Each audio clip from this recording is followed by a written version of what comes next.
28-aprel 2026 yil. Bu Nijniy Novgorodda birinchi marta kutilayotgan narsa. Aprel oyida qor yog'ishi. Masa bular. Shu 2011 dan beri shu yerda yashayotganman. Birinchi marta kutilyapti men qorni. To'g'risi balonni 2 marta almashtirdim. Yani yaqinda letni qo'ydim. Endi yana almashtiraman deyman-da.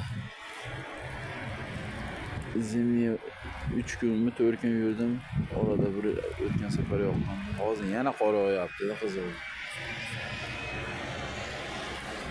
Telefon kamerasi ko'ryapti. Moskvada kecha yerlar oqargan. Endi hozir bugun mezgil yog'yapti. Havo sovuq lekin. Kurtkani orada bir yechdik. 20 gradus isidi havo. Bemalol futbolkada, yengil vetrovkada yuradigan bo'ldi. 15 kuncha havo zo'r isidi.